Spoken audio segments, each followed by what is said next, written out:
Jake, you close off the non-conference with a win like this. What do you make of what it took for you guys to eventually get the separation you needed and pull away in this game? Yeah, well, I think first off, that's a good team, and they've dealt with some missing pieces early in the season, and now that they've had, I think, majority of their group back lately, they've been really good, and so great deal of respect for them. Proud of the way we adjusted at halftime, didn't execute, as well as we wanted to in the first half defensively. They played a part in that, certainly. But, for us to be able to hold them to 1 for 8 from 3 in the second half was critical. Would have liked to have been able to do that earlier in the game, but, give our guys credit for adjusting coming out of the half. But good team who I would anticipate will do some really good things in the Valley. Bruce had 30 the last time you guys played. He tops that and gets 33 tonight. What is he giving you right now offensively? Well, his efficiency has been really impressive. Really, it's been impressive all year, but you look at these 2 games, he's been really efficient. Obviously, he has an ability to get to the free throw line, which is helpful for us. But I think he's playing with great poise. He's reading the game really well, and we're also able to create for him some, which I think is really good and has helped him with his efficiency and some of the opportunities he's getting off the ball. So just proud of him because I know what he does on a daily basis from a work standpoint, how he practices, how he takes care of himself, how serious he takes nutrition, all of the things he operates like a pro. And I'm just proud of him for what he's been able to do so far this year. Him getting to the line, that wasn't unique to him today. It seemed like the only foul they wouldn't call was a technical. What was the challenge of adjusting to the way this game was being played and not letting the choppiness affect your offense? Yeah, well, I think it was a physical game. Both teams operated with some pretty good pace in the half court, which put the defense in a bind at times. A lot of free throws, certainly. And I think, listen, his ability to get to the line is important for us. We got to there's a handful of plays I'd like for us to clean up, maybe 3 to 5 where we don't need to foul and we need to be more disciplined. It's something we're working really hard at, and I think we're getting a little bit better, but we need to get, better at that quickly because it's important.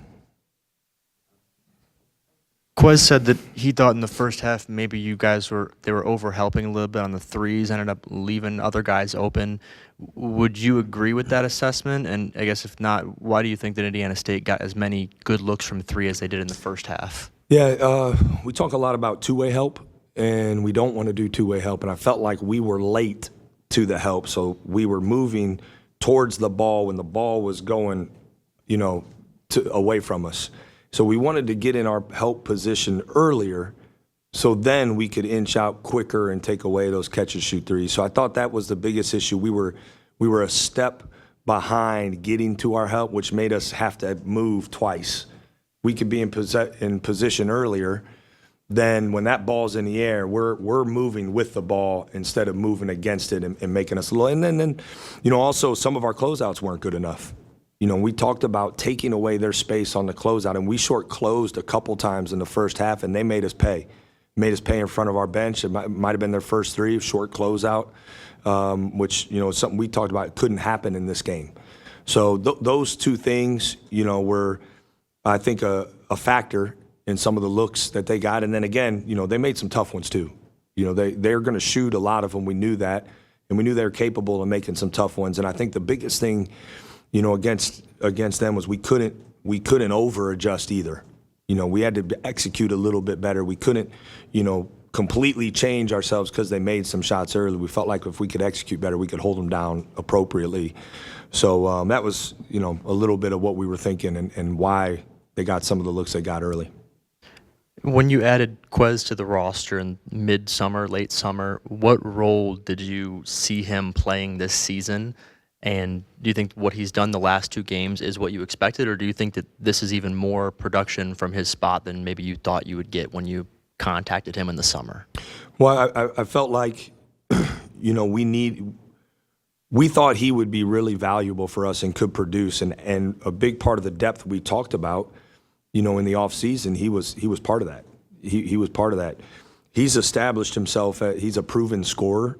And I think what doesn't get talked about enough is his ability to impact the ball defensively. He can pressure some defensively. And so we always felt confident, really from the time he got here that he was going to be able to be impactful for us. And so to his credit, because there was this summer, when he got here in the fall, it was a slow process to kind of get going because, we wanted to make sure that he would be able to do what he can all season long. And then he sprains his ankle after starting, his minutes really well against Texas A&M. And, that was kind of, you saw him starting to get it and say, like, okay, this is the guy that we know he can be. Then he gets hurt. But what a vet to come out after being out as long as he was and perform the way he has. And I think it speaks to his maturity, his poise. Since he's been out, he's been vocal in practice. He's been dialed in. So there wasn't this lull, I think, upon his return because he handled it really, really well. So been really impressed with him. His efficiency's been good. 5 assists, no turnovers. He's been really good for us. Yeah, I remember earlier in the season you said you wanted Bruce to be more aggressive. So these last 2 games, like obviously 2 straight 30-point games, back-to-back career high outings. Have you seen that uptick in aggressiveness, or is it more just the efficiency that you were talking about? No, I think both. I think there's been a couple games where he hasn't been as aggressive to start games as we need him to. And again, I want all our guys to be aggressive because I trust the feel and the basketball IQ that we have, and being aggressive doesn't always mean you have to shoot it, right? Like it's reading that crowd, reading that help rotation, and if it calls for a shot, take it, or if not, deliver it to someone else. But I think he and I have talked after a couple games where you can't wait. You can't wait till the second half. You can't wait till the 10-minute mark. You gotta go out and be aggressive right away. He's certainly done that. And I think also we've been able to move him around a little bit more as we've built, more and more chemistry in between the lines. It's the ability to move him around a little bit has helped. Yeah. Kind of off that, like, does having Quez out there give you guys the flexibility and give Bruce the flexibility to be more, I guess, versatile off the ball and stuff like that? Yeah, I think the vision of playing, multiple guards and multiple playmakers is exactly that.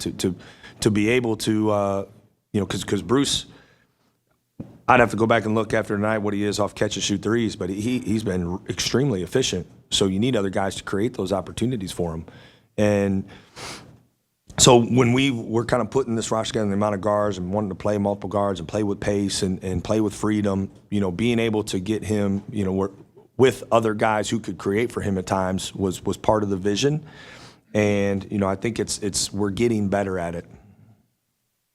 Yeah, Aaron Bradshaw, having him back, it seems like a ripple effect that, Sean doesn't have to guard the biggest guy, and there's just a lot of things and then at the other end, they put it up where nobody else can get it and he can finish. Just what are the things that how does he change things, I guess, by just his presence, I suppose? Yeah, well, I think, he provides some rim protection for us, and he does provide a lob threat. He's shooting the ball with confidence from 3, which is good. But the depth, we've been hindered in some of these games, in our front court when we get in foul trouble or we get fatigued when he was out. So, I think all of that to be said, what's been really, really important that he's brought on a daily basis is he's bringing great energy and he's playing, with a lot of passion. And so I think all that stuff, comes into play. I can't really point at maybe 1 or 2 things. I think it's just across the board. He's doing that. And we got to remember, I think he and Sean and Devin, all of those guys, Austin, like they are, right, getting kind of on the job training. This experience that they're getting is helping, and you're seeing growth. So that's the most important thing for us. We wanted to see some real growth this non-conference, and I think we're seeing it. He said you worked with him directly. Just what did that, maybe after practice, a couple things, I don't know, just what did that look like, you getting him ready to come back? Well, I think the first workout didn't last very long.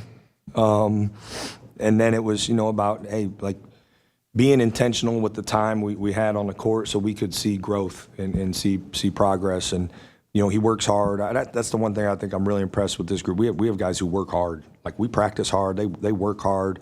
And, so and we got the resources and tools to manage that accordingly, right, with player load and things. But, yeah, it started off a little slow or short, I guess, from a time standpoint, and then we were able to build and progress. Last thing I want to ask, the Big Ten, you're going to go through this gauntlet, 18 games, one about every 3, 4, 5 days, whatever, trip to the West Coast. I mean, just all this stuff coming up. Do you feel like everything you've done to this point has kind of gotten you ready for what's about to hit? Yeah, I feel like we've tested ourselves, we've challenged ourselves with the non-conference, we've dealt with adversity within game, we've dealt with adversity in our lineup. So I do think it's helped our growth and helped prepare us for what is going to be an extremely tough stretch. And I've said this, I think our league from top to bottom, the parity in our league is the best in the country.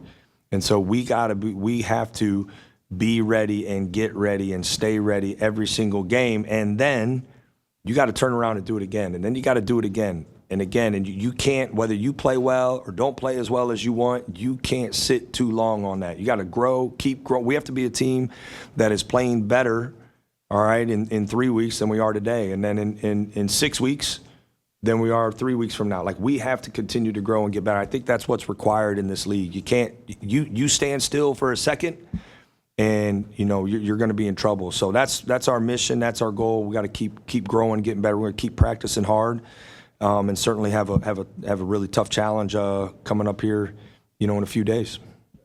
Yeah. With that, the last 2 seasons were those big losing streaks within the league. What did you learn from that as a coach of like how to avoid that? Is it the stuff you're talking about, or is there anything else you learned through those, like how we avoid those situations? You might lose a game here and there, right? But how do you avoid that? Yeah, I think certainly you gotta trust your instincts in the moment after a game of what's required to get ready for the next one. And for me, we want to operate with a great sense of urgency and learn when we do make mistakes, but also prep hard and prep well. And there's a lot of things, I think, if you look at the last couple of years that went into those stretches. I think the inexperience we had at times played a factor. I think but the things that we can control, playing with great urgency, playing with toughness, playing together, those have to be staples for us. And does that guarantee that we're going to run off 18 in a row? Nope. But if we do those things, it guarantees we are going to position ourselves to play well and compete in every single game. We lack something of that, one of those or two of those things, it's going to be hard to do. So if we do lack some of those in game, we got to fix it in that game. We can't wait till the next. We got to fix it in the game. Our depth, I think, allows us to do some of that. And if we don't get the result we want, well, it can't compound into something else. And so I'm a big believer in, we coach guys hard, they play hard, we practice hard. I think that's the best way to make sure that there's no lull that we've experienced. Trust me, if you could point to one thing the last couple of years, I think Coach Holtman would have figured that out, right? Because it was, but I think it becomes multiple things. And listen, this is a new team, this is a new program, right? This is a new staff. And I think that's very, very important. This isn't last year. There may be a couple players, they're playing different. We're playing a different system. So we can't think about, okay, what happened last year. Our focus is on what's ahead.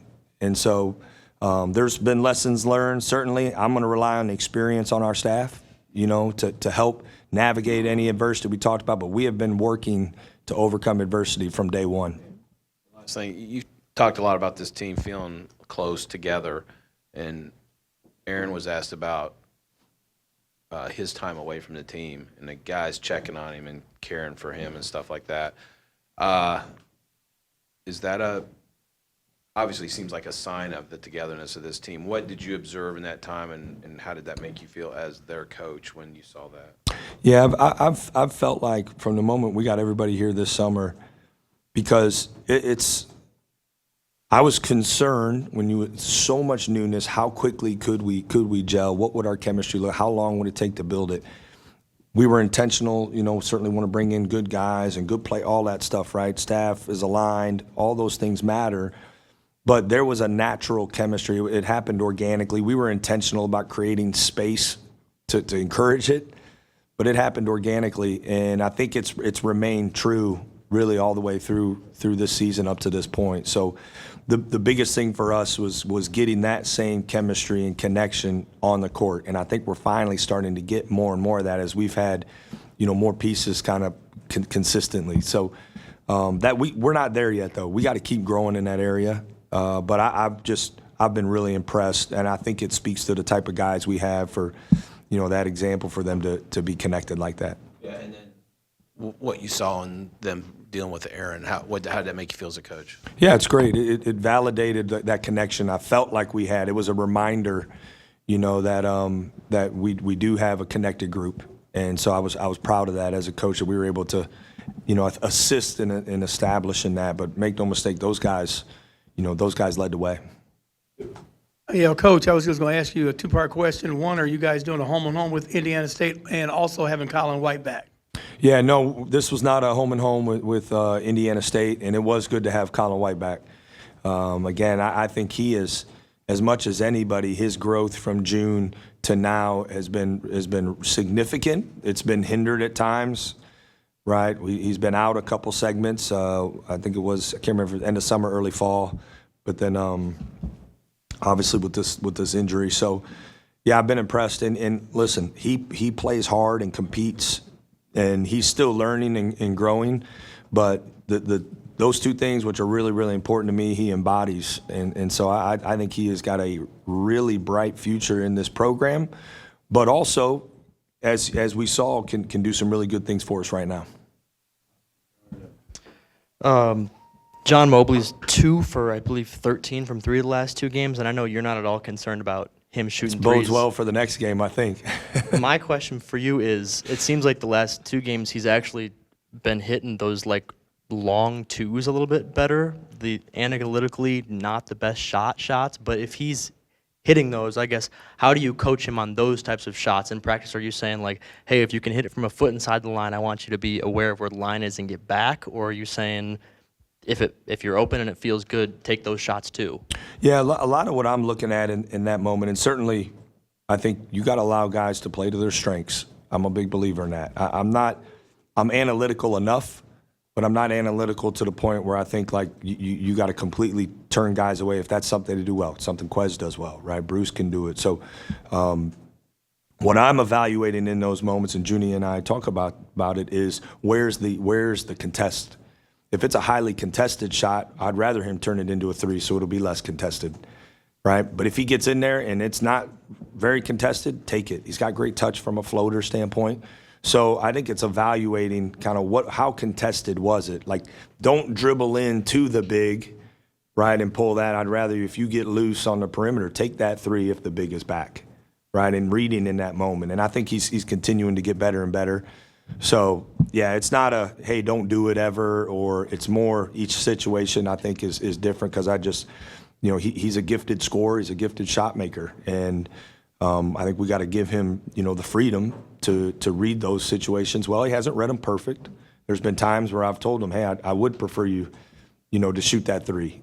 But there's also been times where he's made great decisions, and even maybe hasn't made all of those great decisions on some of those pull-up 2s. But as long as he's making the right decision, I feel really good about it. Not having Micah today, you talked about kind of getting some more consistency. You get some guys back, but then he's, I think, second in minutes on this team, even after the injury. What was it like adjusting to his absence, and do you have any update on Michi? Yeah, no new information on Michi. He's still, processing things with his family, and again, I don't mean to sound the same, but it is just he and I stay connected, supporting him and praying for him and his family. As far as Micah goes, I think Micah connects us defensively a lot of times. His experience, he can guard multiple positions, and I thought we missed that. It took us some time to adjust from that, him not being out there in the first half.